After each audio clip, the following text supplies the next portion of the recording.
Ladies and gents, boys and girls, welcome back. This is the Windup, SEC Unfiltered's bi-weekly college baseball show. And if we've learned anything by now at this point in the SEC on the diamond, expect the unexpected. And that was the theme over the weekend.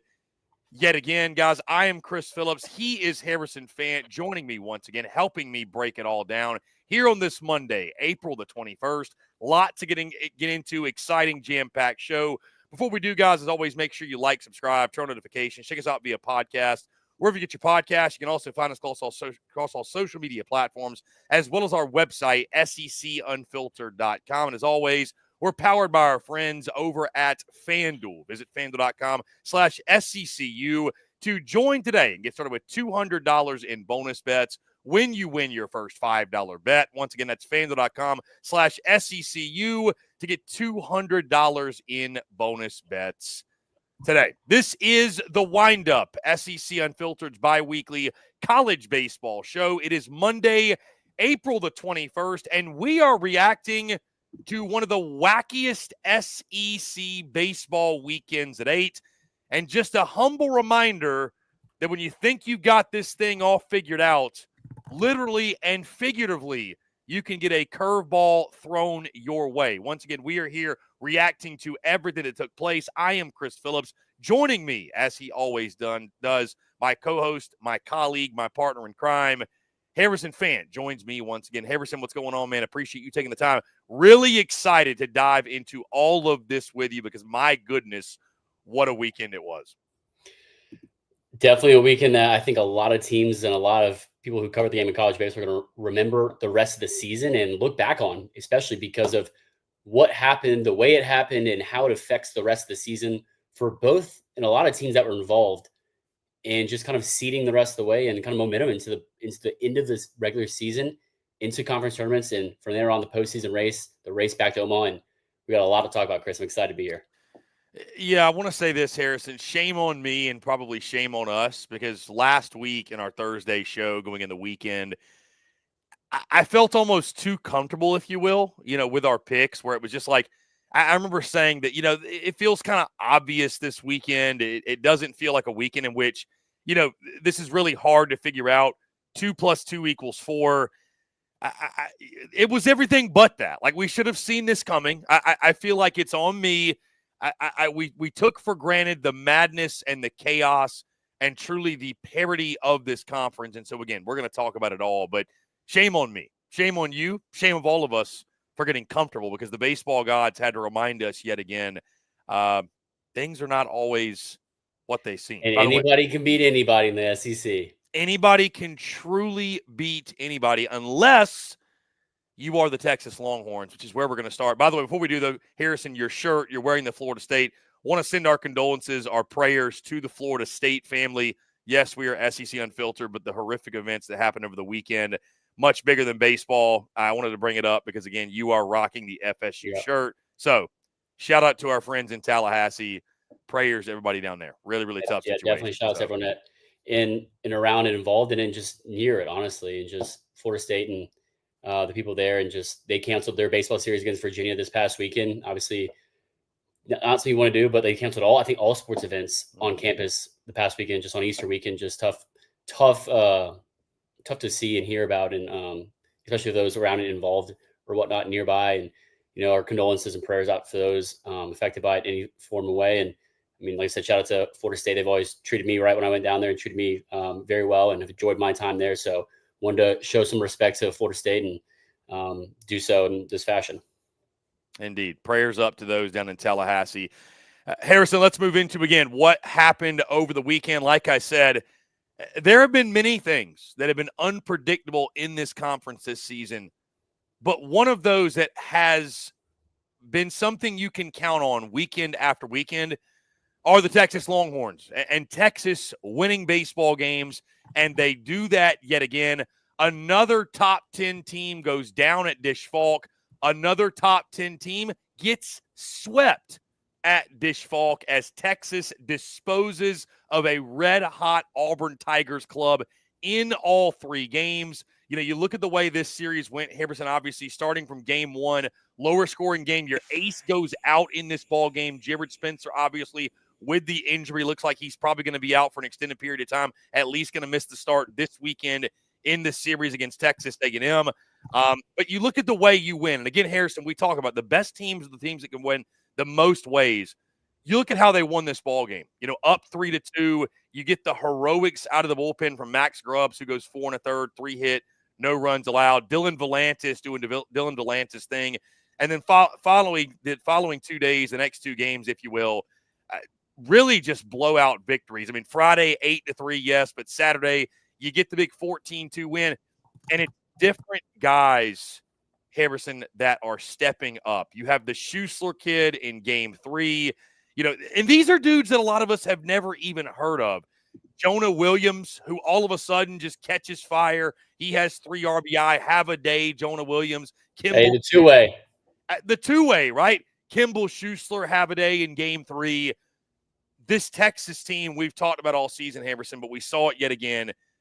They are so incredibly deep, and every single time they run into any bit of adversity, it seems, there's somebody new playing hero. And I think the only question, because I'm trying to play devil's advocate here just for fun, the only question I think we're going to be asking ourselves is, did this Texas team peak too early? Because they are so good right now, 33-5 overall, 16-2 in the conference, Harrison. Like, even the biggest of Texas hater, there's a lot of SEC fans out there that hate what they're seeing coming from Austin. You have to admit, whether you love it or hate it, the Longhorns are running the conference on the diamond in year 1.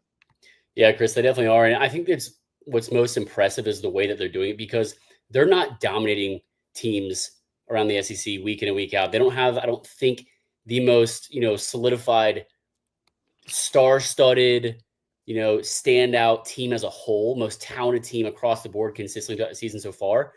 But the thing is, Chris, they find a way to win. They're able to win in multiple ways, whether it's on the mound and limiting other teams' offense's production and just out hitting them a little bit.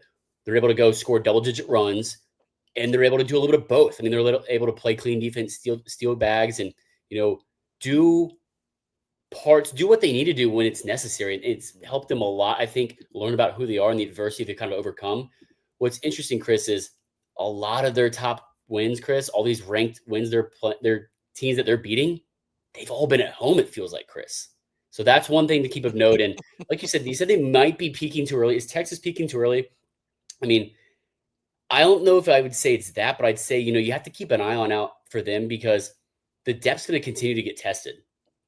And talking to sources close at Texas, very close to Texas for sure, and, understanding, how they feel the same way. Like, our depth's going to get really tested, and people that cover Texas baseball tell me the same thing, like, you're going to know how deep Texas is, the rest of the season with the injuries to, Max Ballou and now Jared Spencer, 2 of their best players, you can say, arguably. Max Ballou, a preseason Golden Spikes watch list candidate, and then Jared Spencer, Friday night ace. I mean, as consistently elite of a level he's been playing at this season and setting the tone on Friday night. I mean, you're going to learn a lot about the Texas team the rest of the way, but I mean, you got to be really impressed and happy with what you've seen if you're a Texas fan for sure, because like I said, you're not I don't think the most talented team across the board in the SEC, but you have a lot of really talented pieces that step up when they need to. I mean, you talk about stepping up, Chris, like Dylan Volantis and Max Grubbs. I mean, we talk about all season long, but I continue to think that Dylan Volantis doesn't get enough praise that he deserves to be able to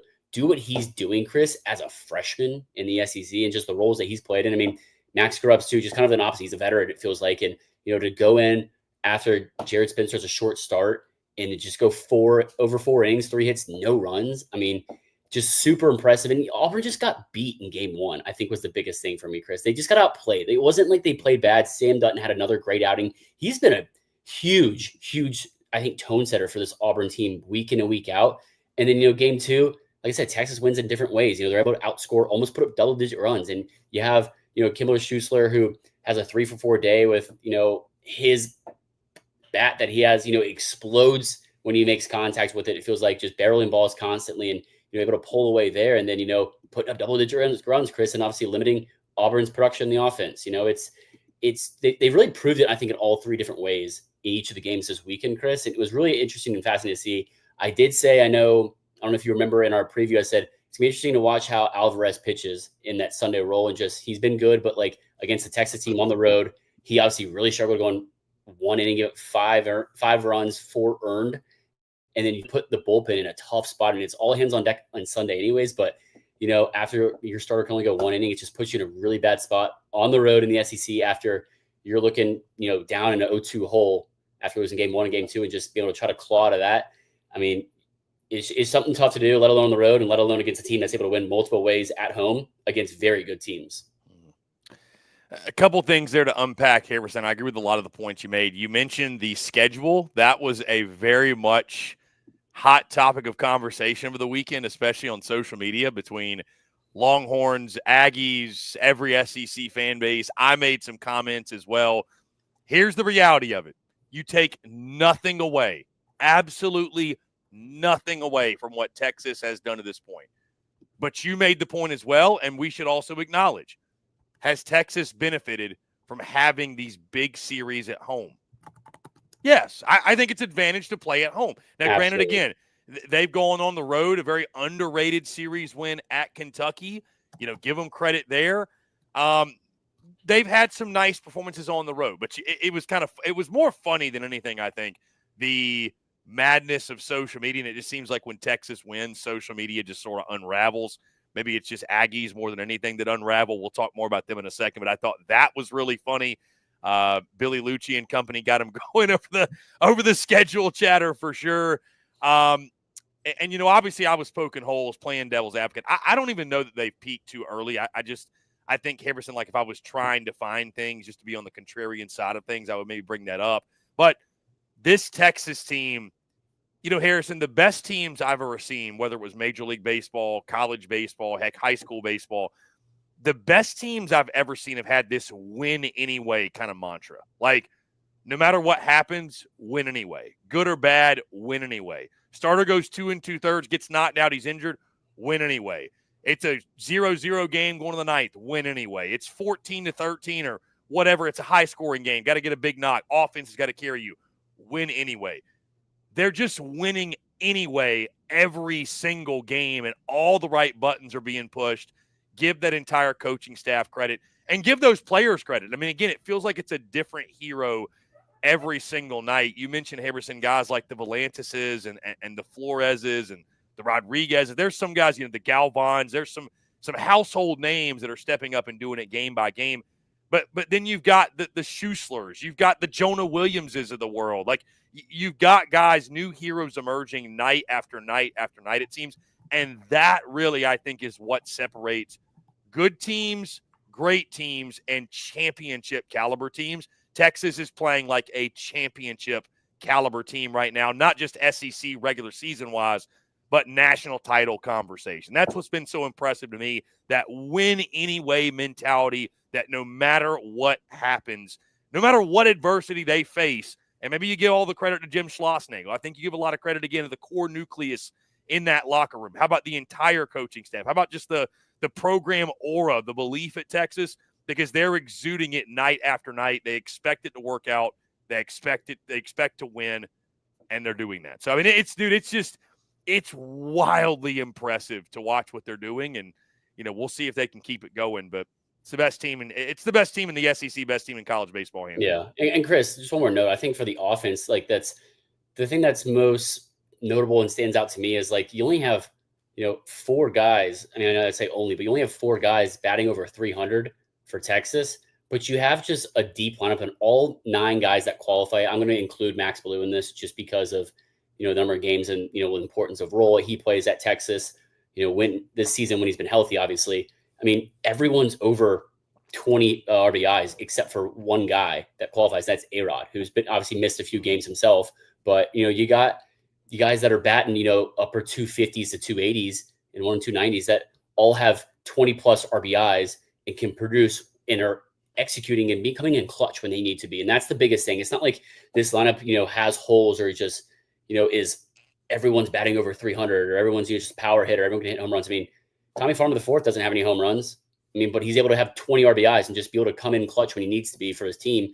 And it's, who's able to step up today. I mean, talk about stepping up, Chris. Jonah Williams, like you mentioned, the two-way guy that came in as a football commit and is a super uber talented. I've talked to Texas coaching staff and just uber talented and just an athlete. He's able to put his talent on display and had I think a really impressive weekend. I mean, 3 RBIs, goes 5 for 9, batting over 500, and just the talent that he is. I mean, he might be able to play all 4 years, 3+, whatever you want to call it, both ways. I mean, I think he's that talented, Chris. So that's something obviously worth noting, and just how he plays the rest of the season, the number of, at bats he gets, but really impressed what I saw from him, and, just adds the depth that Texas, could use, but also, I mean, kind of has the riches of, in their lineup with production throughout.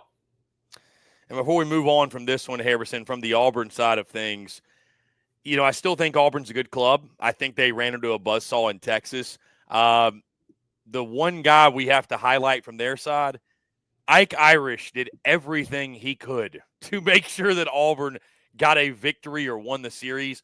4 home runs in 3 games over the weekend. Guy seeing a beach ball. Obviously, it's not enough, but man, that kid left it all out there, and he is sure fun to watch. Yeah, I mean, he is the core nucleus of Auburn baseball right now in this team. I mean, he has a home run in game 1, and then 2 home runs in game 2, and then a home run in game 3. I mean, just he's seeing beach balls at the plate. One of the most talented guys, I think, in the SEC around. He had that slow start to start this season. I think he was like 0 for 11, but he's looks like he hasn't missed a beat now. He's made up for that, obviously, and if Auburn's going to win, it's going to go through Ike Irish and then Cooper McMurray. Cooper McMurray obviously had a struggling weekend, one that he wants to put in the back pocket and not see again. But, I mean, it's just Auburn's, I don't think, going to go deep without Ike Irish performing at a high level, which he did this weekend. Just it wasn't enough for Auburn. Harrison, let's go to Fayetteville, Arkansas, where the Texas A&M Aggies, none of us gave them a shot. None of us picked Texas A&M to go into Baum Walker. Take 2 out of 3. That is exactly what the Aggies do as they stay red hot, win game 1, 7-4. Then, of course, had the doubleheader on Friday. Lost that first game of the doubleheader 11-5. They come back, win game 3, 9-2. A massive series win. Harrison and I will pull a quote from Sopranos when it comes to Texas A&M. I was out, and they pulled me back in. I was out, and they pulled me back in. Am I back in on the Aggies? I don't know, Harrison. I don't know. Last week I said I was dipping my pinky toe in. Well, I know a lot of Aggies. I know a lot of, and I stuck a fork in them a few weeks ago. You did. And there's a lot of Aggies that are going to tell me, Chris, stay on that side. Don't come on this side. They think I'll be the jinx if I come on that side.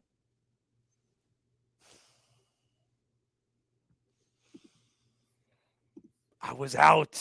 They pulled me back in, man. They pulled me back in. What is going on with Texas A&M, dude? Jace Lavallette's alive. Wyatt Hensler swinging a hot stick. The bullpen is stepping up and doing things they weren't doing. This team is playing as a complete unit now. I mean, damn, dude. Damn. It is crazy to think we are here now. And this A&M team, what they've done over the last 3 weeks, my oh my, how quickly things can change in college baseball. What a game. Chris, this is, first off, fantastic quote. Love it. You crushed the quote, too. And thank you. Especially after cooking. And I mean, you said A&M was cooked. Nevertheless. I did. They are not. They are not cooked, especially the way that they've been playing baseball the past few weeks, Chris. I mean, they are now back-to-back road series wins over the number 1 and number 2 teams in the country. Obviously, the first time in program history for them. But to do that against Tennessee and then A&M, Arkansas, for A&M is just unbelievable because those are 2 just of the cream of the crop right now, and they're in the SEC, which makes it even harder. You're playing at just hostile environments. I think, Baum Walker a little bit more hostile than Lindsey Nelson just by history and, capacity-wise. But, I mean, it was a thing that was like is anyone going to pick them, or was that a fluke, or is like now they got to go into Fayetteville and do that, ride this high note? Can they do it again? And Chris, I mean, doubleheaders are super weird. We know that anything can happen. We saw it when they were in Tennessee playing in Knoxville at Lindsey Nelson. Just weird things can happen with doubleheaders. I think it was huge to see them split the doubleheader, honestly. I mean, especially after losing game one the way they did. But just series as a whole, Chris, I mean, they've played 107 times now, A&M and Arkansas. The series, the series is closer than you think, Chris. A&M leads at 54-51 with one tie. I mean, it's as close of a series as you're probably going to get in any SEC head-to-head, I think. And, I mean, it was just it's so good for the SEC, Chris, and so good for college baseball. I think that A&M is doing this right now more so than I think the preseason expectations, the hype, the unanimous number one team in the country, and just the storylines that surrounded that. But it just shows that why college baseball is so great and the pedigree of the game, the parity of the game. It shows how we talk about anyone can beat anyone in the SEC on any weekend. Winning on the road in the SEC is insanely hard, but to be able to do that against a number one team and now number two team on the road, I mean, crazy, Chris. And just, I mean, we have to give them their props to A&M to do this yet again. I mean, it feels like no one but them is giving them a shot, Chris, even after beating Tennessee. They said it was a fluke. They said it was the doubleheader. You know, they got combined no hit and shut out in game one and run ruled in game one. And then they win a doubleheader at Tennessee the next day. It's like they are playing just a different brand of baseball. I mean, they took a curse off whoever's glove it was with a live chicken, whoever knows what it was. Bull Durham reference for those that don't know. I mean, they did whatever they needed to do. The mojo in the clubhouse, the way they're playing the game, Chris, I think they're still playing hard. They always were playing hard. It just felt like a lack of confidence and a lack of just like it felt like a lot of confusion, honestly. And just now they're playing, I don't want to say they're playing with house money, but it feels like they're playing so much more loose and free and just confident in supporting each other.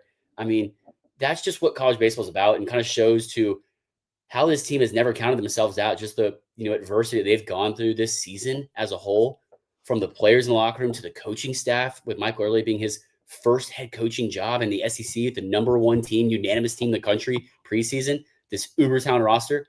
And Chris, they're doing this all without Gavin Grahovac, one of the best SEC freshmen in the country, who came back this year and just ends up getting hurt, which we hate to see because he was so talented, so much fun to watch. But he's still in the dugout. He's still a part of this team, and I think he's playing a big role as well. That's kind of a silent role, and supporting these guys and just mentoring a lot of the younger guys. But he ain't having a mentor, Jace Lavalette, Chris, because I mean, he is seeing the ball. He's seeing baseballs at the plate. I think he was SEC Player of the Week. I mean, he had an unbelievable weekend, just tearing the cover off the baseball, and a huge reason why with Cade Sorrell, obviously, as well, being kind of the nucleus of this offense that's leading it, just kind of being, I think, some leadership in that locker room too. And it's great for the SEC. It sucks for teams that, they're beaten right now, because I don't think anyone, Chris, coming into the season would have expected them to. I think they're 500 against Alabama, Vanderbilt, and Kentucky. Sure, throw South Carolina there, and then they go and take 2 or 3 at number 1 Tennessee, and then 2 or 3 at number 2 Arkansas. Like, you would have said the opposite, maybe, or win one of them, and then be a little bit above 500 with the other teams I mentioned. But I think it's great for the game, Chris. I think it's great for college baseball. It's great for the SEC. It just continues to add to the depth that the SEC is, Chris, and how deep it is, how much of a gauntlet it is. And anyone can beat anyone, Chris. That's what's so good about this game. And you can't count out the Aggies, Chris. Not yet. They are not cooked. They have life, no doubt. It is. They're kind of hard to figure out because, again, like you said, they lost Grahovic, but we know it's still a team that is, immensely talented. There's a reason they were picked, number 1 in the preseason, essentially unanimously, and they were a lot of people's national title pick. And so you look at them, though, and it's like, it's really hard to forget what they did the first, month and a half plus of the season. But then now you look at the last 3 weekends and you're like, well, it kind of feels like they're back to being or at least they're much closer to what we expect them to be. I was going to ask you, Harrison, how big was the return of Caden Sorrell? Because they've been different since he came back. It jumps off the page to you in the standpoint, like you said, I think one of the biggest reasons for the turnaround, Jace Lavallette's playing like a dude, bro. Your dudes have got to be dudes. When you have a guy like Jace Lavalette, Like at some point, a guy like that just has to step up and be like, I'm going to put it on me. I'm going to live up to my number 1 overall draft pick, hype and build up. But it seems like getting a Caden Sorrell injected back in the lineup, dude, that's just made all the difference, man, because since he's come back, the offense has been totally different. Yeah. I mean, Chris, I told you he's a big piece of this offense. I think he's a big piece of the clubhouse and what Texas A&M baseball is right now, and just kind of a great vibe, a great energy, just a veteran presence too, and just a little bit of mojo, a little bit of swag in this game, and just how he came back and just didn't miss a beat. It felt like he just came back ready to roll. And we said earlier, Chris, in the season, I said it feels like Space Jam when the Monstars took the NBA players' talents. It felt like anyone, the game of college baseball took A&M's talent, just all their elite, high-level, number 1 unanimous team in the country talent. Just the Monstars took them. It felt like that. But Chris, maybe it's been since when Caden Sorrell came back, right before they played, something maybe happened on that team plane that they charter, Chris, from College Station to Knoxville. They got the nerds look basketball. They got the powers back. They got their abilities, and they have been rolling, Chris. I mean, it's been great to watch.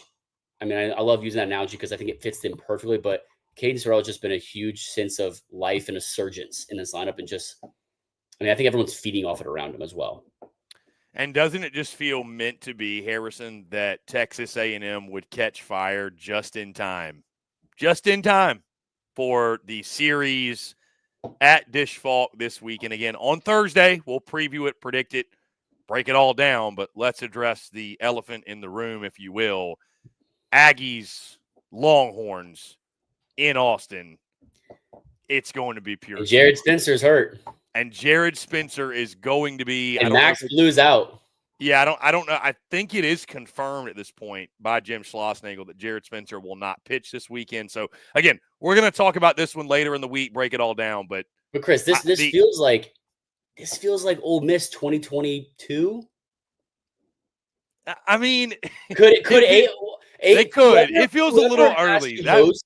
Whoever has to host an A&M as a 3 seed in their regional. You do not want to see A&M coming in your regional as a 2 or 3 seed. That is the last team you want to see is A&M as a 3 seed in your regional. I don't care what team you are hosting a regional.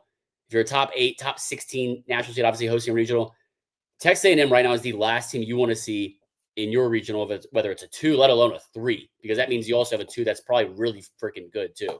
So, I mean, just keep that in your back pocket till we get to the postseason. But, I mean, we got a lot of work to do and a big weekend this upcoming weekend for the Aggies for sure. Yeah, had to address it because, again, Harrison, rivalry week has begun in the state of Texas. You can just feel it. You can cut the tension with a knife on social media, certainly. It is going to be a really, really fun week as we look ahead to that one. Harrison, let's keep it moving. The LSU Tigers take 2 of 3 from the Alabama Crimson Tide. LSU, we talked about it last week. They had to have it. It was a pair of teams that desperately needed a series win, but especially LSU coming off the sweep against Auburn at the home field at Alex Box, had to bounce back the right way.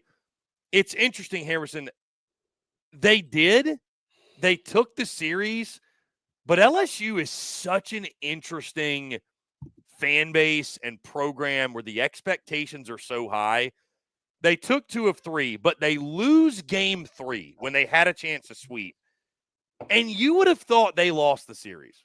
like based off the energy on social media, I just, I know it's disappointing, obviously, when you win the first 2 games. You feel like you've got an opponent down and out. You have an opportunity, Harrison, to sweep them. You want to take advantage of it. I get this feeling of, even though like they won the series, Harrison, there's this feeling, and I think we've talked about it before, there's this unsettled nature. And I think a lot of it, again, is expectations. And I think, too, that LSU, their one like really high-profile big-time series was at Texas, and they lost, right? They're going to get their chance to redeem themselves. They're back in the national spotlight this weekend when they welcome Tennessee to Alex Box. But it just seems like almost they haven't been able to wash out that taste of that series loss since then. And it's just so, even in a weekend where you win 2 of 3, it's like the bats aren't swinging it quite well enough, or the starters weren't quite sharp enough. That's just the sense I get from the fan base. They have high expectations. All in all, though, you win 2 of 3. Thoughts? Have you seen that? And what did you see from LSU over the weekend? I haven't seen that much LSU burner baseball on my timeline. It's not even burner. It's just like people that I know that cover LSU that I see, like, maybe it is some think that's burners, just part of what they expect the standard to be, honestly. And it's very high. As a program. It's very high. But what's interesting to me, Chris, I mean, is you have Connor Ware go and he struggles, and then you put Chase Shores in. I mean, I'm a big That Chase was Shores interesting. guy. I didn't understand that. Yeah. I mean, obviously, Jay Johnson knows what he's doing, and I think you have to trust that. But I thought that was really weird, and just like this late in the season, and you got to go with your guy. And he's super talented. I mean, talking about Chase Shores, I mean, I don't know. I mean, I don't know if there's something more context to that. If I missed something with that, someone might some LSU fan will let me know. I actually know that for sure. But I mean, I just think you set the tone in game one when you put up double digits in the first game, at home. After I will say though, Harrison, not to cut you off, I understand why LSU fans were a little unsettled, because if you actually watch this series was there for the taking for Bama, and they I'm not going to say they gave it to them, obviously, but they let it slip through their fingers. I mean, they let game one slip when they put up 7 in the 7th and 8th. They were up like 5-1, I think, in that game. They were up 5-1, and then LSU puts a 3 spot, a 4 spot, and a 3 spot in the 6th, 7th, and 8th inning. Right. I mean, I thought that obviously that's a big note. But I mean, Cade Anderson getting hit around a little bit too. I mean, he had 10 punchies, no walks. He was dominant in the zone. He's all over the zone. It's just getting a little ambushed, on pitches because he's so much in the zone. I mean, we've seen, I think, at the major league level too, for people that follow the game closely enough, that there is such thing as being too much in the zone. And maybe that was part of, why he got hit around a little bit. But I mean, Derek Curiel, he hit around for LSU's offense. Obviously, him and Daniel Dickinson, which continued just hit at such an extremely high level. It's crazy, Chris. Like, I talked about Texas's lineup, how only 3 guys are, I think, over 300 batting average. I mean, almost the entire, 3/4 of the lineup for LSU is batting over 300. Just crazy enough to think. I mean, and you got guys that, like, it's interesting to see that, just because they're not just hitting the ball out of the ballpark all the time like they have. We've seen previous LSU teams do that. I mean, I think the numbers have gone down across the SEC, maybe college baseball as a whole, but I know the SEC, just the power numbers in home runs, I think, has gone down across the board for the conference. But LSU hasn't been relying on the long ball this season. And I think they continue to prove that, they're able to win in multiple ways too, which is great, because you got guys like Kassan Evans in the bullpen and Zach Cowan, are able to lock things down, and it's just, they don't have to, they have a lot of depth, but I feel like they haven't had to go to the extremes of using that depth because of guys being able to step up as well. But Anthony Ianson, obviously, he had a really, really strong start outside of the 5 walks he had, in game 2. And just, that was the biggest thing for me in this series, Chris, was I had so much more confidence in LSU's starting pitching staff than Alabama's. And we had talked about the struggles that, the guys have had, like Riley Quick, I think, being the better of Alabama starters. But, you have, drawing a blank, Zane Adams, and, just, it's interesting for me to see that, Yeah, I mean, the move to put Tyler Fay in game 1, that panned out. I mean, he actually pitched really well. Yeah, I mean, surprised. I don't know what. I mean, he was dominating the zone, getting ahead of guys. Or I don't know if that was just a one-off thing, or what, if they're going to keep doing that, or just, I don't know. It was great for him to see it, and obviously it worked, because everyone's like, "What is going on?" And it's like, what does he know that we don't? Or like, why is he doing this? But obviously it worked out well. But then the bullpen goes and blows it. On the back end, I think everyone but one guy gave up 1, if not multiple, earned runs. But I mean, just the confidence in that, and I think in the pitching staff for LSU, and I think the stoppers in the bullpen for me was what I thought that LSU would have, taken care of business in the series, even though it's a 7-15, ranked matchup. Playing at the box, obviously playing the box is incredibly hard, but just the stoppers in the bullpen, and then just the depth of the lineup, even though they're not just powering the ball out of the ballpark. I mean, yeah, I think they, could have, and LSU fans think they should have swept, but like, you can't say that. It's hard enough winning a series. I know you're playing at home. I know you're playing at, the box, right? But I think you have to be satisfied, or you have to be happy with winning 2 or 3 against, a rival, but also a top 15 team, Chris, no matter who it is. Yeah, I think especially, too, when you realistically zoom out and look at the weekend, you very easily could have lost that series. So Absolutely. I And think then LSU fans have been raising hell. right. Oh, yeah. Yeah. I think from the Bama perspective, too, man, like getting that game 3 was massive for them. We talk about it all the time.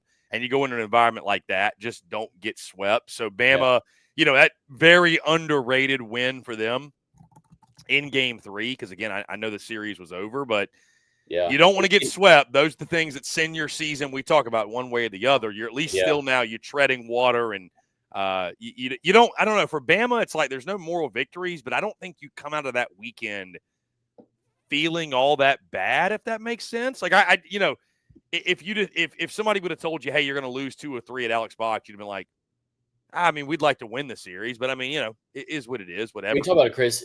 Win the series at home. Don't get up on the road. Right. So, I mean, I think for Bama, I mean, I think they did some good things. They just got to figure out the starting rotation. I mean, I wonder, to your point, what it looks like moving forward. I don't think it's going to be Tyler Fay in game 1 moving forward. I wonder, do they slide Riley Quick? What happens with Zane Adams? It's going to be really interesting. Rob Vaughn's got some interesting decisions to make on the pitching side of things, and I think lack of pitching depth has really shown itself with them. But I think that's going to be their big need. When you shut down Justin LeBron like LSU did, I think he had 1 hit in the series. I think he was 1 for 13 or 1 for 13. I believe it was what it was. His only hit in game 2, and then Cade Snell behind him. I mean, it felt like you talk about Auburn with we can't talk about Auburn's weekend without Ike Irish. We can't talk about Alabama's weekend. I know they lost the series, but without Cade Snell, I mean, he was the core of the offense the entire series. Mm-hmm. I mean, 4 RBIs in game 1, going 2 for 4. He was 2 for 4 with 2 RBIs in game 2, 2 for 3 in game 3. I mean, I know he didn't have the RBI production. 3 walks in that game too, though. Yeah, it was Bonamalo Jr. I mean, but still, I mean, he had a big weekend, and then doing that on the road to LSU. I think we need to give credit to that and just acknowledge that, but also, like I said, acknowledge just the lack of production that Justin LeBron had, that LSU was able to shut him down. I mean, that was a huge reason why LSU took the series too. Harrison, let's go to Nashville, Tennessee. You talk about one of the surprises of the weekend. And if someone out there picked this, forgive me, but Harrison, I don't think anybody, for the most part, saw this coming. Not only does Vanderbilt win the series over Georgia, they sweep the Bulldogs out of the West End. A loud weekend by Tim Corbin's club, who I believe, if I recall correctly, Vanderbilt finds themselves in the top 10. Is that correct, of the latest rankings? I believe they're number 10, Chris. Yeah, are they 9th or 10th, I believe? Let's see. Yes, Vanderbilt at 9th, 1 spot ahead of Georgia, who is 10. That's what it is. Vandy is a top 10 team, Harrison, which I don't know that I really, no disrespect, would have believed that a few weeks ago. Dude, thoughts on this weekend? I mean, Vandy's another one. I was out. They pulled me back in. Like, I saw Vandy, like I told you, a few weeks ago in person. Loved the pitching. The hitting just didn't feel like it was really there. I mean, dude, tip your freaking cap to the pitching staff, silencing one of the best lineups in college baseball. And those sticks, man. Those sticks woke up as well and did their part. Yeah, I think the biggest thing, Chris, and like I said, if Vanderbilt's going to win this series, I obviously picked Georgia. But as much as I really wanted to pick Vanderbilt, I will say I really did want to. I didn't trust the offense enough. Like, if they had middle of the pack SEC numbers going in, I felt more confident about the offense. They can, hit a high level. They can do this. I probably would have picked Vanderbilt. And I know Georgia fans are going to hate me saying that because it's against them, but also saying, oh, you're just saying that because they won this series and swept, blah, blah, blah. Seriously, I mean, I've been really high on this pitching staff and high on Connor Fennell. I mean, he goes out there and he shoved again, man. Double-digit punches again, Chris. 5 2/3, 11 Ks, 3 hits, 2 earned against this Georgia lineup. Call for what you want playing on the road, but this Georgia lineup, Chris, and what we saw they were able to do to Georgia Tech at a neutral site at the Braves Stadium, obviously. But to put up 13 runs of Vanderbilt offense is not something we kind of expect in just the style of offense that they play. But, I mean, how about Brody Johnston? 7 ribbies. I have been talking about him since the beginning of the season. Him, Brody Johnson, the two freshmen out of the state of Tennessee, Brody Johnson for Vanderbilt and Levi Clark for Tennessee have been two of my favorite young guys to watch. So I think there's going to be the race for, SEC freshman of the year with Daniel Curiel as well. But I think just more the two under the radar guys, obviously not now, but he hit one over the light pole is what it looked like it went over, and I heard it went over, but I mean, he's hitting like a veteran in this lineup, Chris. I mean, he's batting 4-hole as a freshman in the SEC. I mean, I don't know how much more confidence you can have in a guy to do that in the SEC against, it doesn't matter who he's able to play at that high level.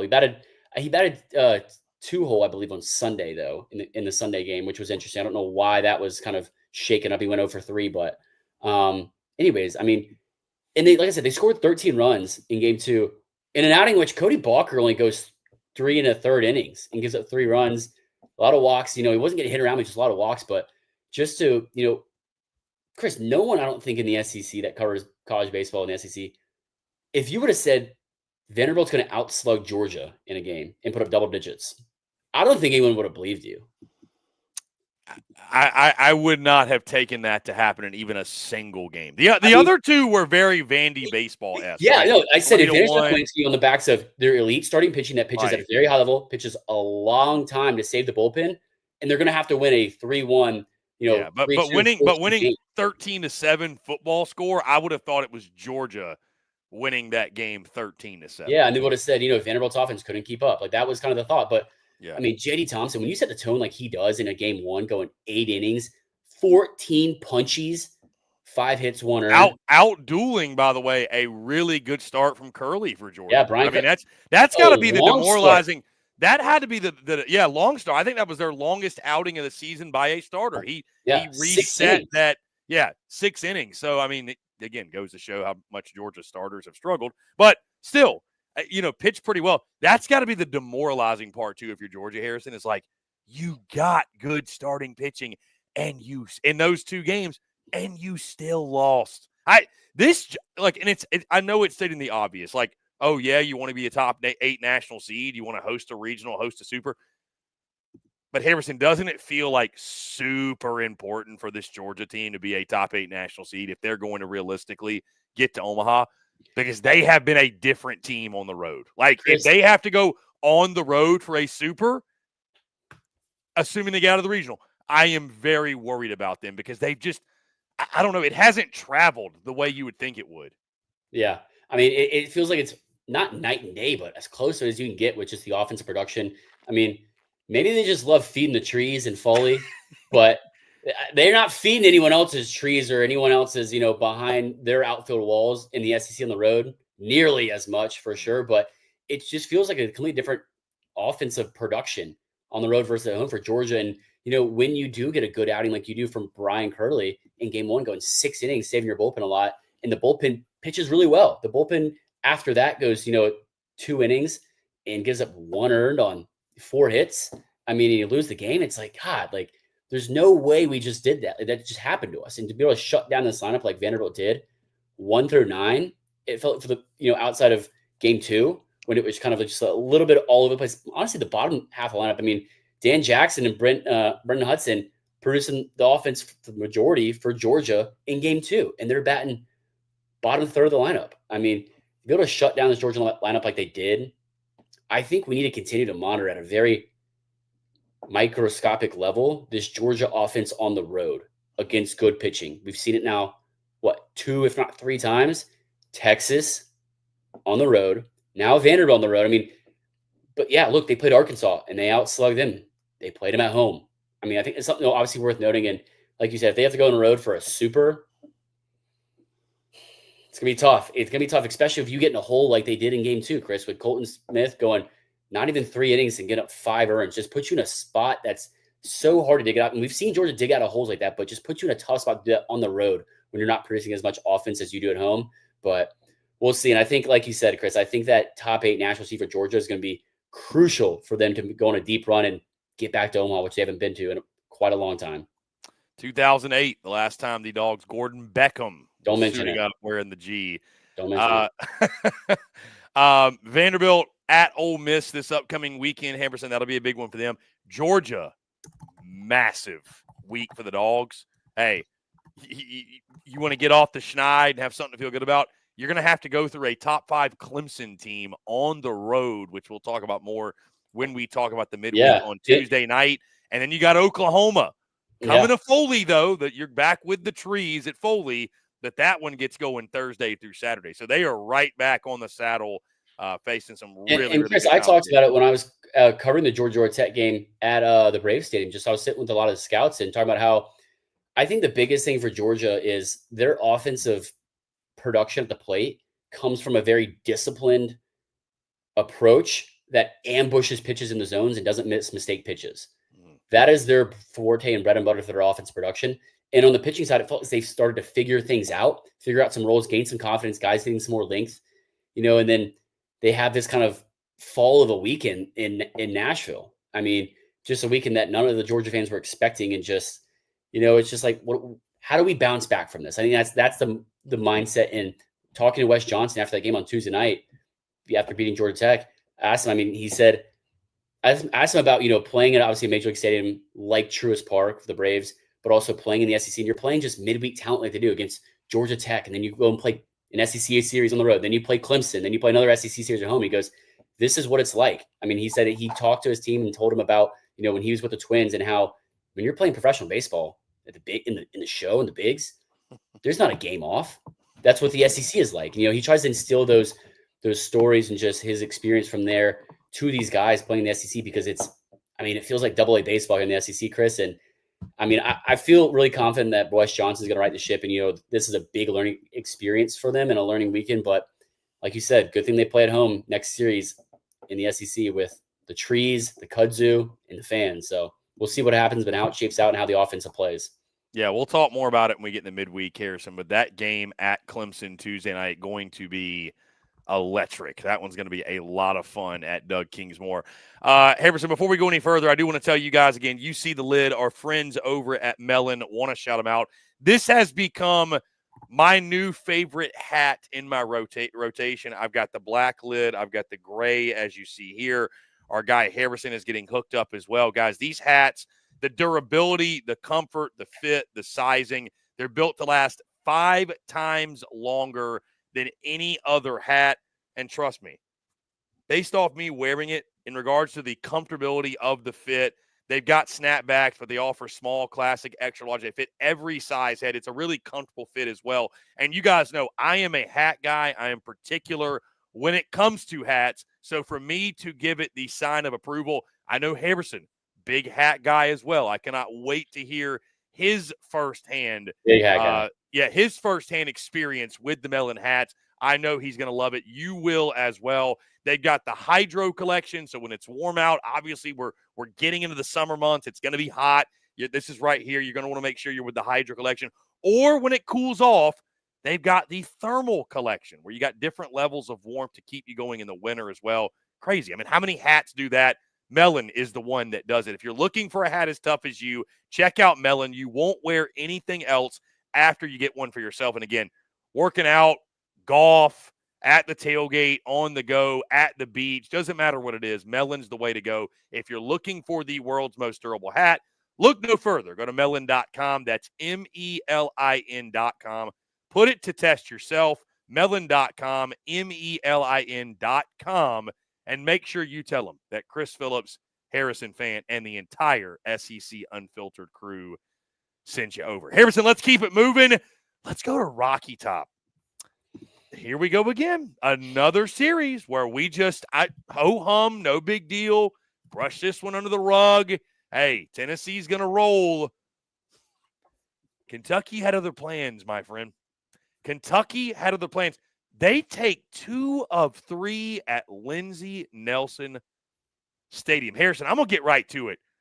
What do you make of this? I mean, and I feel like we shouldn't be all that surprised, because Kentucky's been kind of knocking on the door for a few weeks, right? They've been really pesky. Nobody's enjoyed playing them. Everybody complains after they play them, right? But Kentucky's been just hanging around. You knew they're going to break through at some point, and man, to go on the road to Tennessee. Now you look at Tennessee, by the way, Harrison, back-to-back home series losses for the Vols. I'm not sure anybody would have predicted that before the season started, and certainly losing to Kentucky, one of the massive upsets over the weekend. Yeah, I mean, definitely something that none of us saw coming. I thought Tennessee would maybe drop a game. I thought they would have dropped a game just because of how good, hear me out, good Kentucky's starting pitching is in a quiet fashion, and just how the style of game that they play and just stealing a lot of bags, Chris. They steal at the highest clip in the SEC. That's just kind of their forte, clean defense, stealing bags and playing, executing baseball, get a guy on, get him over, get him in. But to do what they did, Chris, and taking a series in Knoxville against the number 2 team in the country after dropping game 1 and just fighting an uphill battle from there. I mean, game 1, Nate Harris gives you a really rough start, going 5 innings, giving up 5 earned runs, and you're like, crap, we're facing Liam Doyle too. Like, uphill battle for sure. And Liam Doyle does what he's been doing, it feels like, almost every outing this season. 6+ in every outing, almost double digits. He goes 7, 4 hits. He was very good again. Liam Doyle was very good. Yeah, 9 Ks, 1 walk. I mean, just doing what he does and just why he's one of the perennial best SEC Friday night stars and aces in the country. And then you have, the home run palooza of multiple guys hitting home runs, and, Cannon Peoples having 2 himself and Dean Curley. But then Saturday, I mean, after giving up 8 to Tennessee on Friday, you put them to 1 run in a game that Nick McKay shoved. Quietly one of the better. And now I think we can say he's one of the better, for sure, SEC starters in the SEC in the conference. 7 2/3, 2 hits, 12 Ks, 12 punchies against Tennessee, Chris. Are you kidding me? I mean, give him pitcher of the week. I mean, hat tip to him. We're tipping the cap to Nick McKay for shutting down Tennessee's offense 1 through 9. 3 guys had a hit, obviously, the whole game for Tennessee. But to do that, backs against the wall on the road, you lost game 1 in a big fashion. And then you go and put up 4 on, Tennessee, 2 of them, 2 unearned on Marcus Phillips. I mean, what is another notable thing that I know you might be about to mention is just Tennessee just steals so many bags, and they just do so against Marcus Phillips because he's so slow to the plate. It feels like, he's so good as a pitcher, but just like Tennessee, I guess, I don't know if they focus on that as much or not, just attacking the hitters more, but, Kentucky's able to just swipe a lot of bags and put themselves in positions to, have production in the offense come when the runners are in score position. But the 4 walks for Marcus Phillips, I think, is what really hurt him, even though he didn't go up any earned runs. I know that, but still, it's just, you don't get any offensive production. And like, that's got to be one of the first times that Marcus Phillips hasn't had any offensive production, let alone any Tennessee pitcher as a whole starting. But I mean, and then you go put an 8 spot on him, Chris, in game 3. I mean, and you got Ben Cleaver, who is another very good, very slept on starter in the SEC, goes 7 innings, Chris, against this lineup, this Tennessee lineup that's stacked and able to produce 1 through 9.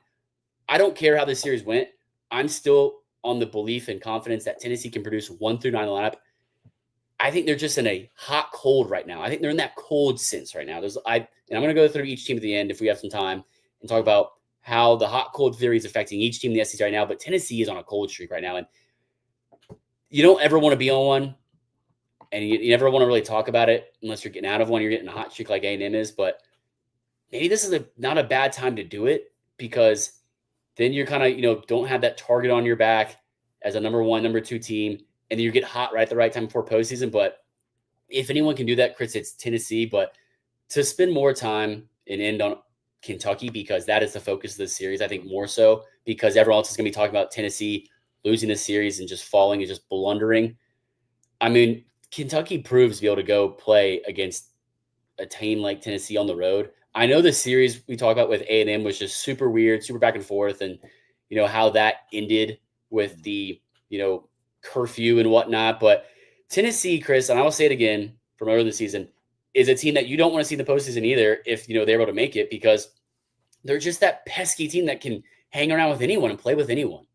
I mean, they're having to run through a gauntlet in the SEC, but like, they're not a team that anyone in the SEC, I think, takes for granted. I don't think they can, because they can't afford to. It's one of those things for me that they're always going to be around. The way that Nick Mingione manages that ball club and recruits, and just how much juice they get out of their players is impressive to see. And it started on the pitching staff for Kentucky this weekend. I mean, Harrison, I think you make a great point. Let's highlight this really quickly because, like you said, everybody's going to talk about this from the Tennessee perspective. Kentucky just flat out beat Tennessee. I mean, like you said, we maybe tried to write off, and in the moment it felt right to say, well, it was one bad day of baseball. What happened against A&M felt kind of fluky. Like, yeah, I don't know. Kentucky just beat Tennessee. There's just like, to lose game one and, like you said, to go back to back. Nick McKay, just you're done. You're cooked. Ben Cleaver, you're done. There's nothing you can do to shut down that Tennessee lineup back-to-back days. There was no fluke here. Like, Kentucky may not be the sexiest brand in the SEC to talk about, and they're not a program, let's admit it, that's like, leading the engagement for our content. Like the Kentucky baseball fan base isn't the most rabid. It's not the most blue blood. But Nick Mingione's clubs, as he has shown, Harrison, we should not be surprised. They are tough as nails.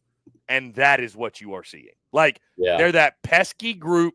Again, another SEC club that if you get them as a 2 or 3 seed in your regional, God bless you. Like, truly, good luck.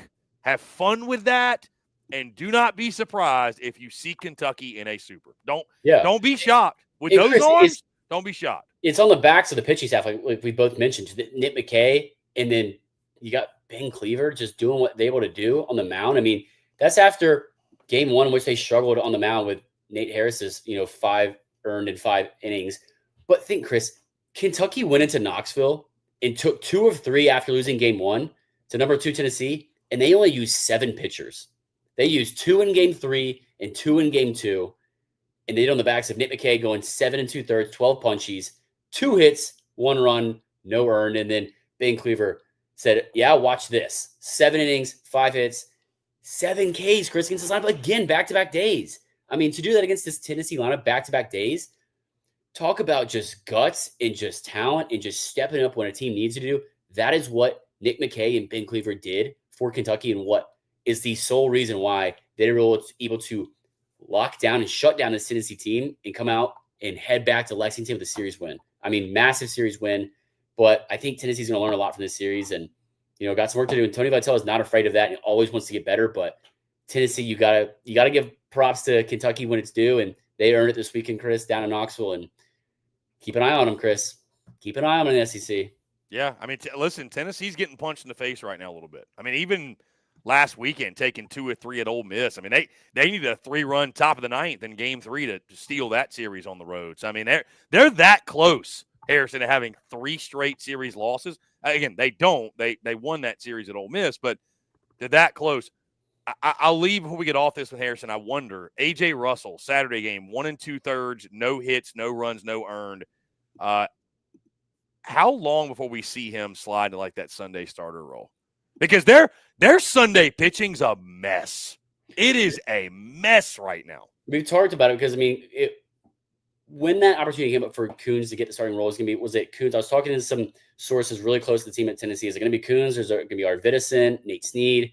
Nate Snead got hit around on Sunday, but Coons has done a really good job up until this weekend series of, stepping up in a role, a young guy in this role, stepping up in a Sunday role in a team that's, looking to defend a national championship, Chris, and just he only goes 1 2/3, and then Arvidsson comes behind him and pitches really well. But I mean, it's one of those questions that keeps looming around. It will keep looming around until there's either a solidified answer on it, one way or the other. But I mean, it wouldn't surprise me if they did. But AJ Russell, I think you want to keep building up more lengthwise. You see 1 2/3 on Saturday from him, 27 pitches.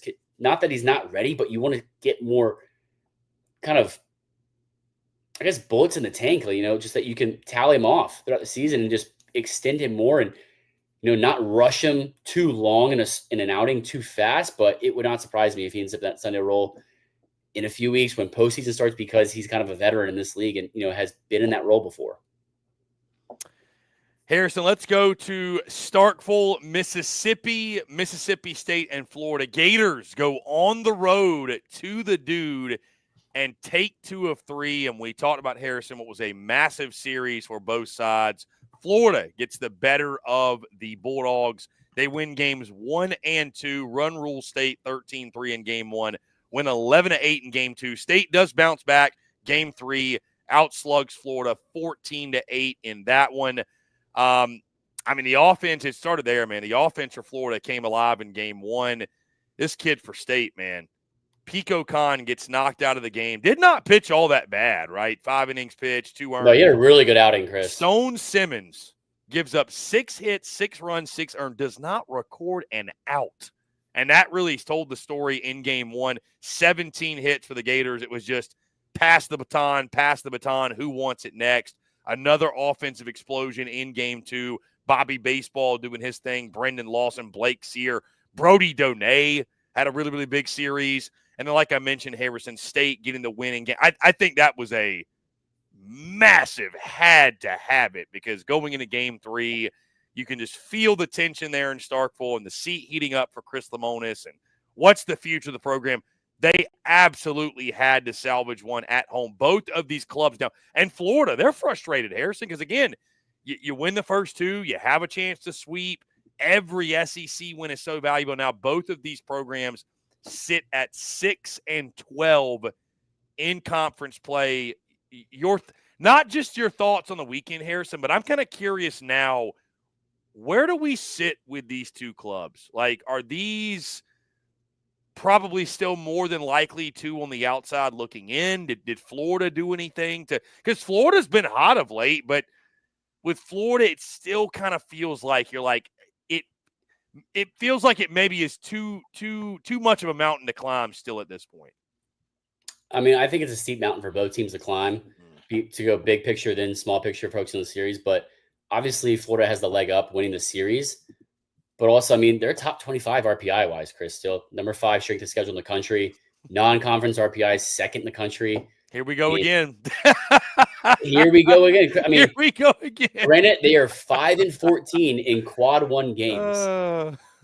So all but one of their losses have been quad 1 games. So we're really going to do this again with Florida, aren't we? Yeah, and Chris, don't forget who is the chairman of the committee. And hey, last year making it to Omaha, I think only helps the case. Absolutely. It's like, hey, let them in. And we know the talent on this team and how much this lineup can hit. It's just, I think it's going to come down to the pitching, because the pitching has really not been able to prove it recently.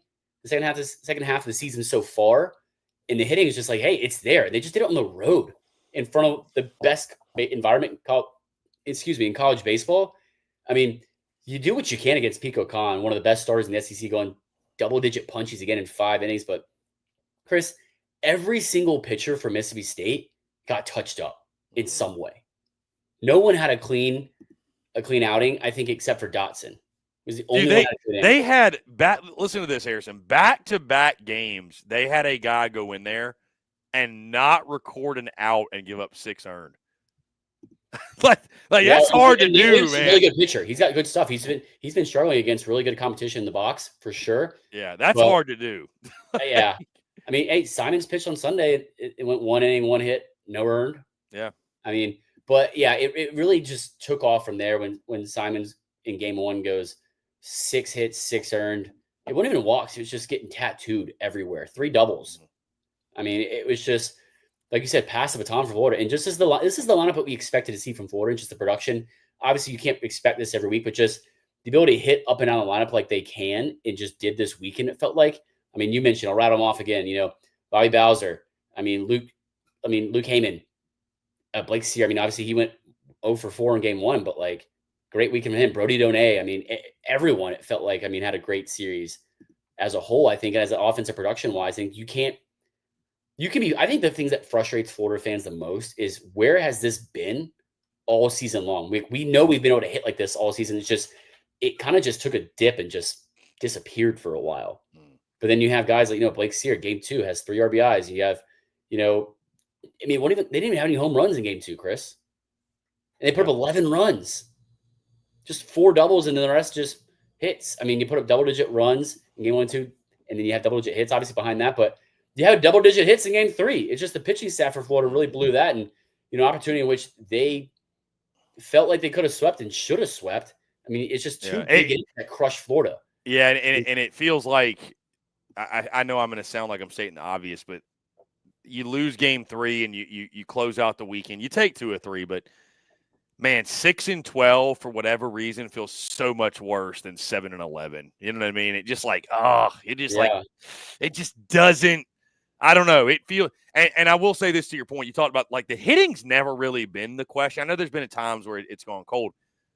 I don't know if Kevin O'Sullivan has ever had to work this hard though when it comes to a pitching staff.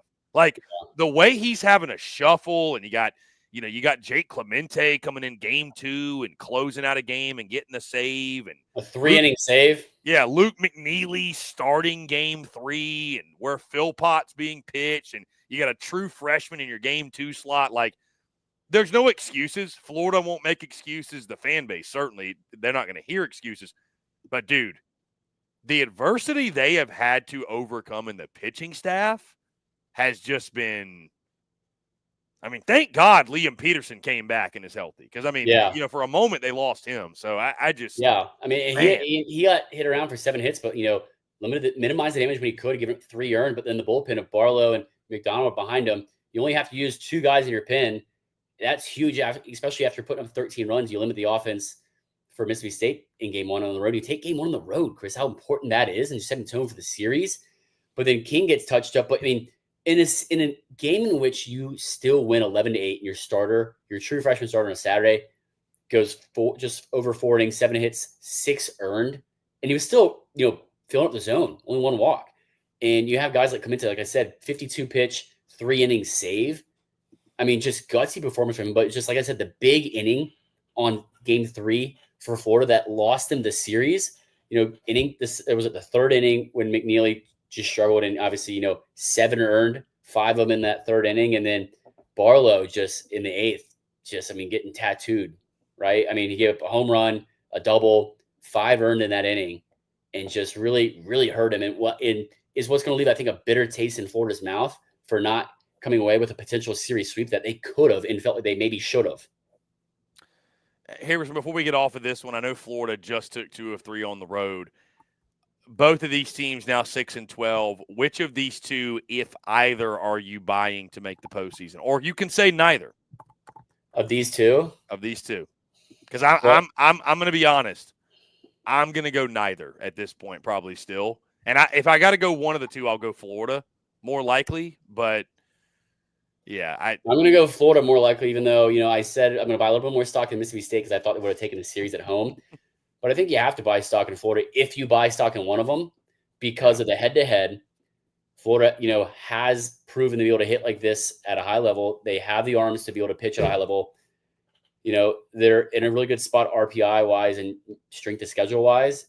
And, they got an insider on the committee and the head of the committee. I mean, I think you have to, but I mean, take what you want from the series with a grain of salt, but obviously Florida came in. I think even though they didn't sweep, they dominated the series and, continue to have momentum the rest of the season. Maybe it was just, Chris, a hot non-conference cold, and now they're heating back up for Florida because, they're rolling now, winning how many of their last, 8? I think it's like 6 of their last 8 or something like that. Yeah, they were, I think going into Sunday, they were on a 8-game winning streak. Yeah. So, yeah, playing better baseball of late. Arkansas coming to their place this weekend for Florida. Massive series there. And Chris, I mean, even a note that I forgot to mention from the A&M Arkansas series, A&M was the first team to limit Arkansas to less than 6 runs this season. What, an SEC play? Yeah. Really? That's what I saw.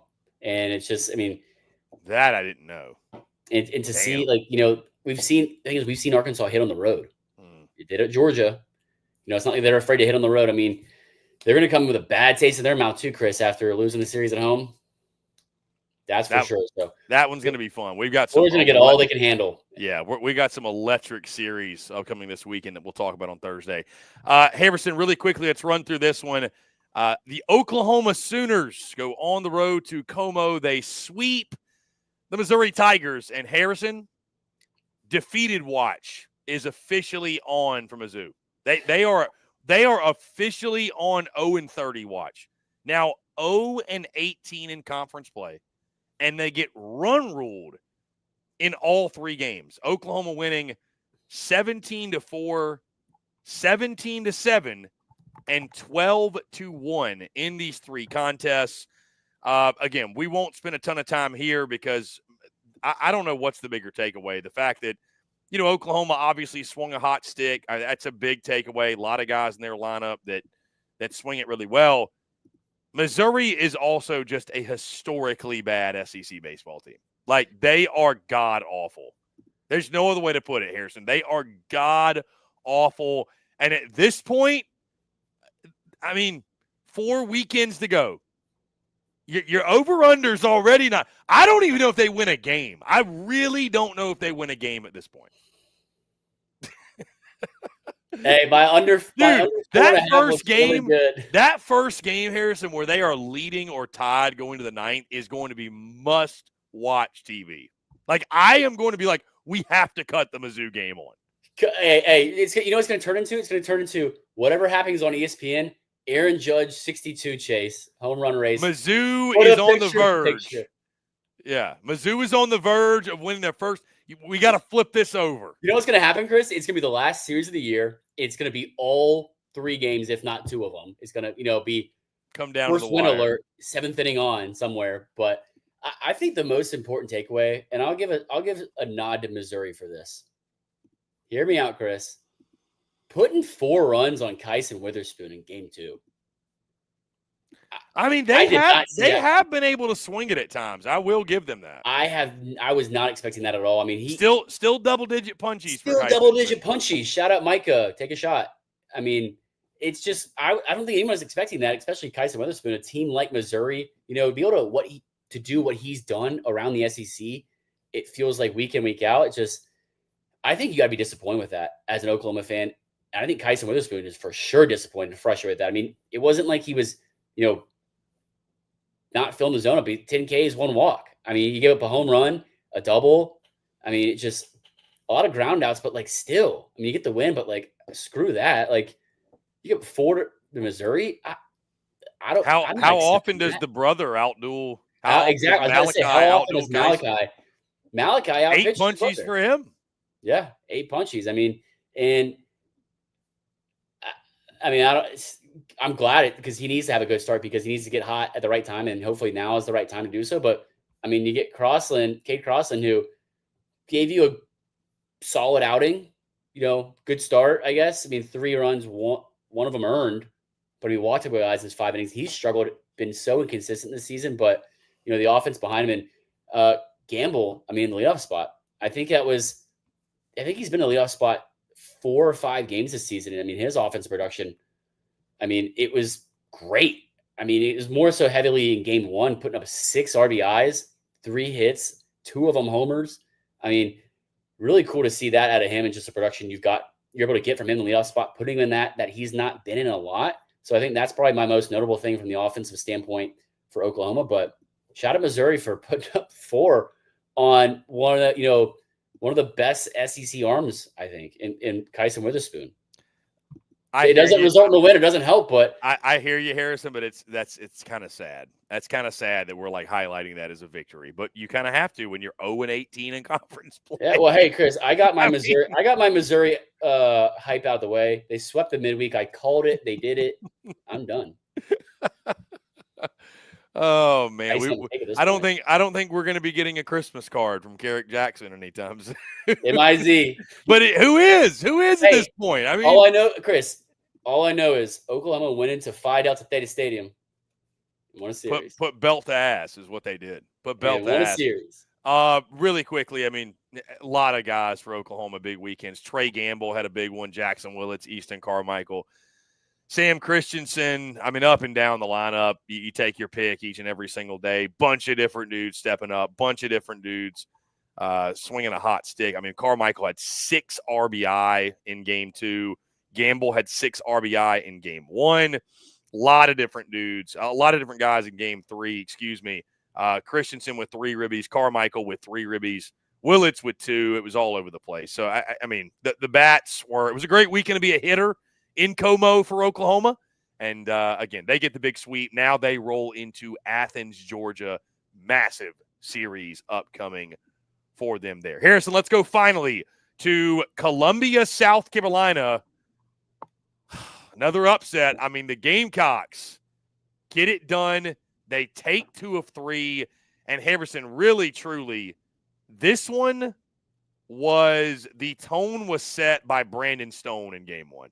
Brandon Stones in game 1. The Maddox-esque 86-pitch complete game against a pretty darn good Ole Miss lineup, I might add. And I will tell you, Harrison, again, we didn't pick it. I didn't have the stones, no pun intended. I didn't have the stones to do it. But remember, I told you, I was like, I could see the upset here. I just – South Carolina is good for at least one of these every single season. Spring game was happening on Friday. The city was kind of buzzing a little bit. You know, Stone sets the tone, and the Gamecocks pulled the big upset, man. Huge series win for them. I don't really know if it's going to amount to much of anything in regards to like them, you know, making some run to the postseason, but at least for a weekend, South Carolina got to feel good about something. And by the way, I do give credit to Ole Miss. Huge job by them to bounce back in game 3, get the run rule victory. You know, you saw the video after game 2 of Paul Maneri, you know, pleading with the fan base, come out, we need the sweep. So obviously they were fighting for it. Big for Ole Miss to avoid the sweep on the road. But thoughts in this one? Big upset series in Columbia. I mean, like you said, a headline, and the tone was set in the series with Brandon Stone, going CG. I mean, with only 4 pitches, bro. 86 pitches with only 4 strikeouts. He's pitching to contact. And that was the biggest thing. I think he took advantage of Ole Miss's aggressiveness in the box and just produced a lot of ground balls, a lot of just, you know, outs, obviously. But, you know, sometimes that works, sometimes it doesn't. We've seen it not work a lot of times for a lot of pitchers. You know, Brandon Stone's had his fair share of that as well. But just getting, you know, Ole Miss hitters to get themselves out. And that's the simplistic approach of pitching, is make hitters get themselves out. And that's what he did. And, you know, outpitched Hunter Elliott. I mean, which I don't think anyone would have said going to the series that would have happened if you told him that. But then you get enough offensive production around him is a big thing, because I don't think a lot of people, you know, have a ton of confidence, unfortunately, in South Carolina winning a low scoring game because of, you know, the pitching aspect, but just the inconsistencies of the offense and the lack of depth around it. But, you know, Mason Morris came in and did his job as I think he's Ole Miss's best reliever. I really do. He's just been consistently dominant and just, you know what you're expecting out of him and what he produces when he goes on the mound, and just 2 2/3, 6 Ks, no walks, no hits. I mean, it's good that South Carolina scored 2 in the 5th, and I'm glad, you know, they did, because they didn't get anything the rest of the game. But just to have their production like they did, I mean, it was Hall. He had an RBI and on a double as well, and Curion, and just, I mean, it was crazy to see that, because I don't think anyone around the SEC was expecting Braden Stone to go CG, let alone outpitch up, you know, Hunter Elliott, who has a very high ceiling. And then, Chris, in game 2, we see Riley Maddox struggle again.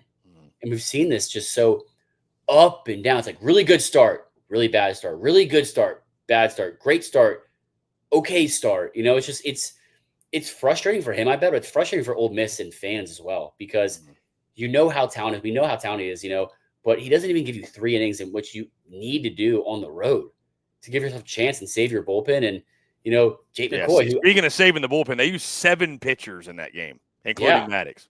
Yeah, I mean, that's the biggest thing, is like it puts you in a really bad spot, really tough spot. And, you know, I thought Walker Hooks, he got hit around the most of the bullpen, but I think he's a really good arm too. But it puts you in a tough spot for Sunday. But then you have Jake McCoy, who you and I'm going to say, speak for you, I think he's their best pitcher that we both believe. And, you know, he gives you a very, very good start, going 6 1/3, you know, again, saving the bullpen. You know, you only have to use 2 guys after that neither one of them throw more than 22 pitches, you know, in a huge spot when, you know, you have offense that's able to put up, you know, put production in play. And it started with Nathan Hall again. I mean, in the leadoff spot, and able to run production he had from guys in the bottom of the order getting on. because in the last spot, that's the only way you're going to get, RBIs in production is if, you have guys in the bottom order that are getting on, which is not a common thing for South Carolina baseball this year, unfortunately. But a big home run from him, he's on base. It felt like every time he was up almost. I mean, but like you said, Chris, to salvage Sunday, or I guess game 3 of the series, in kind of the fashion that they did it, Mason Nichols gave him a much needed, quality start and length of that. Like you said, after using 7 guys in the bullpen. And then Jarvis Evans just didn't even record an out. 5 earned runs, Yeah. recorded 0 outs. Matthew Becker good in relief, but he probably should have got the start for them, honestly. Yeah, I'd agree with that too. I mean, it just puts South Carolina in a hole in which, like you said with Maneri, I mean, they really are desperate for a sweep like that. Now is a huge opportunity to do so, but when you go 7 runs to a team like Ole Miss, that's a top, their top 15 team, they're number 11 in the country at the time. And when they're hungry because they can't afford to get something on the road. If they want to host Chris this season, a regional at Swayze in front of the Swayze Crazies, that I think is going to look back and see that was an important games 3 to win. And that's just a lot of guts, Chris. I think a lot of guts for them to do that on the road. Mike Bianca's club. I know Ole Miss fans are not going to be happy about, we still lost the series. We shouldn't have lost the series to South Carolina. Like, it's college baseball. It's the SEC. You're playing on the road. Anything can happen. Obviously, the game 1 magic of Brandon Stone. I mean, take the good and take the bad. Take the good, remember it, use it, take the bad, learn from it, and apply it next time. I think that's what Ole Miss's mindset and kind of recap is from this series. And South Carolina is looking to gain momentum the rest of the season. Again, South Carolina taking 2 of 3 from Ole Miss. Rebels will look to bounce back when they host, the Vanderbilt Commodores. South Carolina, who do they have? Pull up their schedule really quickly. Gamecocks will take on, I should have had this pulled up, I apologize. They will take on at Kentucky. Very interesting series in Lexington. Especially with how good they're playing right now. Yes, indeed. That'll be a fun one. Guys, it does it. Again, on an electric weekend, we should have seen it coming. Expect the unexpected, and that's exactly what we got. A fantastic conference weekend number 6 in the books. And as we always say, things are only heating up. We're going to dive in the midweek, guys. We do, though, want to tell you about our friends over at FanDuel, because, as always, we are brought to you by our friends at FanDuel. The wait is over. Baseball season is finally here, and you can start the season strong on FanDuel, America's #1 sports book, because right now FanDuel is celebrating the return of baseball by giving new customers $250 in bonus bets. Win your first $5 bet wins. FanDuel has so many ways for you to get in on the action, from hits to steals to home runs. They got a lineup filled with all your favorite bets. Or if pitching is more your thing, FanDuel has a deep bullpen of bets from strikeouts to shutout innings. So when you place your first bet, it can be on almost anything, and if it hits, you'll get $250 in bonus bets. And I think Harrison and I said this time last week, hey, take money line against whoever the Braves are playing. Not today. Hey, watch out. Don't let the Bravos get hot. Be careful. Get hot. Be careful who you're betting on. Just make sure whoever you are betting on, you do it at FanDuel.com/SECU. To join today, that's FanDuel.com/SECU. Make every moment more with FanDuel, official partner of Major League Baseball. Must be 21 and up and present in select states. For Kansas, in affiliation with Kansas Star Casino, or 18 and up and present in D.C. First online real money wager only. $5 first deposit required. Bonus issued as nominal drawable bonus bets, which expires 7 days after receipt. Restrictions apply. See terms at sportsbook.fanduel.com. Gambling problem? Call 1-800-GAMBLER. Visit fanduel.com/RG. Call 1-888-789-7777 or visit ccpg.org/chat in Connecticut, or visit mdgamblinghelp.org in Maryland. Hope is here. Visit gamblinghelplinema.org. Call 800-327-5050 for 24/7 support in Massachusetts, or call 1-877-8-HOPE-NY or text HOPE-NY in New York. Harrison, let's move into the midweek. I know you've also included the top 25 rankings. Do you want to discuss your thoughts? We got Texas at 1, Arkansas 5, Tennessee 6, LSU 7, Vandy 9, Georgia 10, Auburn 11, Oklahoma 14, Bama at 18, and Ole Miss at 23.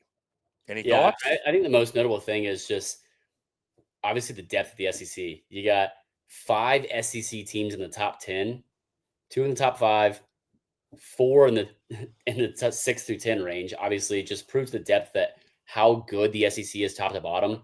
And I think this year more than others, Chris, with just the parity that college baseball is, but then the SEC proving its depth, and which is, I think, great for the game, great for the SEC as a whole. And just, it's fun to watch because any team can be any team, anytime, any place, anywhere, doubleheader or a traditional series. Maybe it's a Thursday through Saturday, whatever it is. But I think the biggest thing for me is, I mean, I don't know. I mean, obviously you have to have Vanderbilt ahead of Georgia just with the series, but Vanderbilt sneaking in the top 10 now, and Auburn kind of still hanging around there, even after losing number 1, Texas on the road. But I mean, I think the biggest note maybe is how far Ole Miss dropped from 11 to 23. Yeah. Yeah. I mean, it almost feel like at that point you were looking for a reason to drop them a significant amount. Like I would have thought like 21. Yeah. I know it's 2 spots, but hey, speaking of teams down there at the bottom of the rankings, Troy Trojans, the Fighting Skylar Meads, as you like to call them, per sources close to the program that I know, keep sleeping on Troy. Keep sleeping on Troy, Chris. I know you're not, but others might be. I think that's a mid-major team that people are not going to want to see in their regional that can play at a very high level. I mean, dude, 20 through 22, you got Troy, Coastal, and Southern Miss. I mean, yeah. Dude, we got to how this, you and I both on the same page about, I don't know if we'll ever see a mid-major go win it in Omaha again, just with kind of I think the growth of college baseball, specifically in the SEC and ACC, but someone's going to get Troy in the regional. Someone's going to another mid-major in the regional that, they might get sleep on. We saw it last year with Arkansas and SEMO. Keep an eye on the Trojans.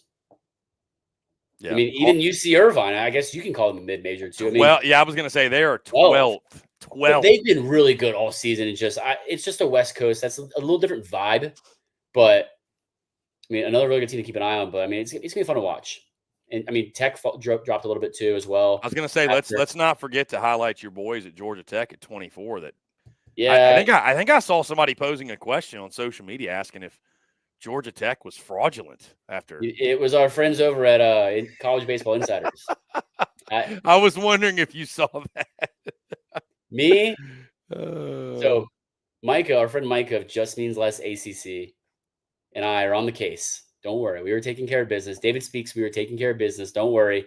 But, hey, I mean, playing on the road, I think any conference is hard in a Power 5, Power 4 now. Obviously, I think more so in the SEC than any other conference. I stand on that. I don't think I'll change on that this season, let alone the next 2, But I mean, you played Auburn in a midweek last week. Then you play, a home series. Then you go and play Georgia at a neutral site. You lose that one. And then you play down in Miami. And, I think a competitive series and I say that in the sense that Miami's not a bad team. It's just, they're not, a top kind of top third, quarter of the ACC, and Tech got swept, right?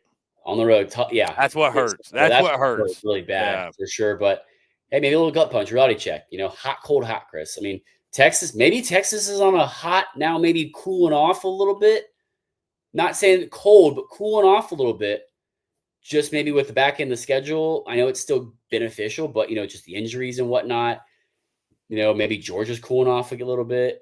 Vanderbilt seems to be hot, cold, hot. Auburn, kind of a lukewarm, kind of cool, heating up second half. You never know. I mean, I think that's one of the most interesting theories, and we can do some more of that on the preview, but definitely something to note of his teams because it's a real thing. The hot, cold, and the cold, hot. Yeah, I think I dropped the bar, Harrison, a few weeks ago that you don't win the College World Series in late March. Yeah, like you don't win the College World Series. You don't win the title in March. You don't win a title in March. You don't win the title in early April. As much as you want to be playing really good baseball right now, yeah, I mean, I think every fan base hopes, especially if your team's not playing great right now, hey, we're going to catch fire in mid-May and ride that thing out all the way to Omaha, Nebraska. That's the goal. That's the objective. And talking to a couple of SEC coaches, it's about playing your best baseball and being healthy at the end of the regular season. So it's the most important thing. Hey, maybe Tech's just setting us all up, going a run. One final hurrah for Danny Hall getting back to Omaha. It's Sign me up. Maybe so. I'll be there. We'll be there. You will be there. Maybe so. Harrison, let's take a look at the midweek slate. We do have some really fun games. Obviously, the headliner here, Clemson hosting the Georgia Bulldogs, another SEC ACC clash there at Doug Kingsmore Stadium. Oh, by the way, another one to add to it, Kentucky and Louisville in a rivalry game showdown in Lexington. We've also got Ole Miss and Mississippi State fighting for the Governor's Cup in Pearl, Mississippi. It doesn't count as a conference game. If it makes no sense to you, that's okay. It makes no sense to me either. Either way, glad to see it. Glad to see them playing. It should be fun. Should be very, very hostile. Auburn and Georgia Tech. How about Georgia Tech? Hey, in redemption Auburn. Redemption game for Danny Hall and the Yellow Jackets. Redemption game. Hey, they need a game to get off the schneid. Auburn, they need a game to get off the schneid. That one should be really, really fun down there at Plainsman Park. Super competitive. Yeah, super competitive. Tennessee's got Lipscomb. Tennessee obviously looking to bounce back. A&M, Sam Houston State. I don't think that one will be a problem. Texas has at Texas State, by the way. Texas is at Texas State. I think it's interesting. Here we go again. It's interesting to see who they play leading into this weekend series. Texas at Texas State. San Marcos. The psycho. We got our psycho pitcher. He's going to be on one. He's going to be on one against the number on one his home field. In his turf, in his backyard. On his turf. Bama's at Samford. How about Mizzou goes to Missouri State? I don't even think I'd call it upset watch at this point. They just are on. They might lose watch. Hey, they did beat Illinois. They swept them in. They did. I don't even know who. Vandy, Mississippi State, Nashville, Oklahoma, Oral Roberts, and Norman. Harrison, thoughts on the midweek as a whole? Again, this is a really, really electric Tuesday slate. Yeah, I mean, I'm going to say the two headliners, obviously Georgia, number 9, versus number 2, Clemson at DKS. Rocking atmosphere. We've loved being there, obviously last postseason. And then Georgia Tech at Auburn. Both two teams that are looking to bounce back in, I think, a little bit different ways, but a lot to prove. And Auburn obviously winning the first one at Georgia Tech a few weeks ago. I'll be watching that one pretty closely and enjoying that for sure. But I think you got to keep an eye on the Texas State, just because of Texas State, but also, who is Texas going to use, in the bullpen and whatnot, especially setting up for and expecting to not have Jared Spencer on Friday, who they use for that, and did the bullpen pieces around that. Sleeper for me, Chris, Georgia Southern, Florida. I'm glad you brought that one up. Georgia Southern's a very, very solid Sun Belt team. I didn't mention it, but I'm glad you mentioned it. Sun Belt is a good conference to watch. Yes. And a lot of talented players in there. Yes. That is a very, very losable game for Florida, which it just is. And dude, I will say to Florida's credit, man, God, they play some crazy hard teams in the midweek. They don't play scrubs in the midweek. Between all the good Florida teams. That's why their non-conference RPI is what it is, Chris. Yeah. Dude, give them credit. They put themselves through the grinder. They're the number 2 non-conference RPI in the country. Yeah. Behind North Carolina is number 1. Yeah. So I think that could be a good game too. And then, you didn't mention with the Governor's Cup again. It is interesting to see Ole Miss and Mississippi State. These two hate each other. Obviously, it's one of the nastiest rivalries in college baseball. It's at the former home of the Atlanta Braves AA Mississippi Braves. Yes. Trustman Park in Pearl, Mississippi. Pearl, Mississippi. You'll be jumping on Tuesday night for that one. We have one Wednesday game, Harrison, I will highlight. Arkansas has got a twin bill in the midweek with Little Rock. They will play them Tuesday night at 7:30, Wednesday night at 6. Cannot wait to watch that. Arkansas, again, on Wednesday night, will share the stage with no one. So all eyes will be on Fayetteville to watch that game. Harrison, before we get out of here, anything else on the midweek slate? We'll get into a few questions, obviously. Gigambart says Chris's psycho pitcher is coming back. He is. The return of the psycho pitcher. You know that he is fired up. He is absolutely fired up, ready to go. He doesn't need any pre-workout, nothing. No, absolutely. No, he's just snorting Adderall and jumping on the. By the way, I am still getting comments on that video on Instagram. Really? It is like almost, I think it's like, what has it been, like a month maybe? And that video's over 1 million views on my Instagram. I'm still getting comments It's pretty cool. We'll give Giggenbart some more praise. He's been waiting Yeah. all day long to say this after. Listen, I'm happy, Harrison. I'm happy for the Aggies, that especially because there's been so many. And thank y'all that have been tuning into the Windup from the jump, because they were expecting this season to be, just a historical one, be in the comments every week, sticking their chest out, talking their talk. I'm happy for y'all that, like, y'all are being rewarded for your loyalty. So, yeah. Chris spoke of the Aggies. I hope he keeps doubting. He's staying with us all season long. I hear you. I never put a fork in him. I'm gonna say that. I never put a fork in him. I did go as far as to say I'd put a fork in him, and I did put a fork in him. So, I mean, listen, a lot of ball left, but you got to like what you're seeing. They're pulling me back in, like I said. Chris, on the road. On the road. Our friends over at Chinook, as a Texas-based company, we like to sit back and watch the Texas and Texas A&M rivalry exist in real time. It is quite fun. Like over the weekend, seeing Texas and Texas A&M folks, and like I've mentioned this before, Harrison, but I will say I've reached the part of my career where, and this is the sweet spot, I've reached the part of my career where there are a group of Texas fans that swear I'm an Aggie homer. And there are a bunch of Aggie fans who swear I'm a Texas homer. So I'm like right in the middle. I am right in the middle. And like, yeah, I mean, I love it. I love it. It's awesome. Sure. It's awesome. I mean, this week is no going to be so, it's going to be so beautifully toxic on the timeline. Yeah, this and week, no matter what you say, you're going to piss off some fan base. But you are. Getting us some more from Chinook. The Louvre. We're back in the Louvre. Yes, the Louvre. The only thing we're missing here, Chris. Hey, the only thing we're missing is the football helmet. The football helmet's back there, and we had no camera issues. No camera issues. I mean, weird things happened in the SEC this past week. Weird things that happened on the Windup here. We're moving up in the world. Yeah, moving up in the world. I don't know. I mean, I still am going to take the bet on that he's not going to get a baseball helmet with an SECU logo on it by the end of the regular season.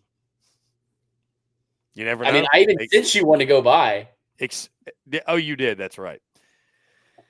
If I could stay in one place for longer than like 3 days, I might be able to do that. But, they have this thing called Amazon, and I know. Prime shipping 2 day to your house, and the sticker's already in the studio. It is. I actually do already have the decal. So it is a write-off too. It is a write-off. Very good point. I'm just saying. Anything else? I'm looking through the comments. Yep. Big slide in the weekend, obviously, like I mentioned, but right to ship tomorrow versus Auburn in the midweek. Big bounce back opportunity, and I'm expecting him to play well. I really am. Yeah. But a lot of those guys, Auburn and Georgia Tech, played against each other growing up and played in travel ball. A lot of those guys recruited. Yeah, I mean, it's just right. I mean, Atlanta's what, like an hour from it's like Auburn? An hour 40, yeah. A lot of those guys played at East Cobb, where I played, I mean, a lot of Bama fans, Harrison, will just tell you that Auburn is just West Georgia. So they'll say that's just part of West Georgia. I mean, it's pretty close. It's probably like a 20-minute drive from the border. Pretty close. Yeah, Giggenbart on brand. We know for a fact you're a Texas homer. See, that's why, I've got that. I told you, Harrison, when we went down to that tournament, I've got that Austin hat, that upside down, and I'm like, it's such a dope hat, but I don't think I could ever wear it because I don't – there's some teams, hey, I wore a Vandy football hat, cool. I wear this team's hat, whatever. I wore Florida stuff, whatever. Yeah, you're a Florida homer. I wear a Texas hat. I don't think A&M people would ever forgive me, and vice versa.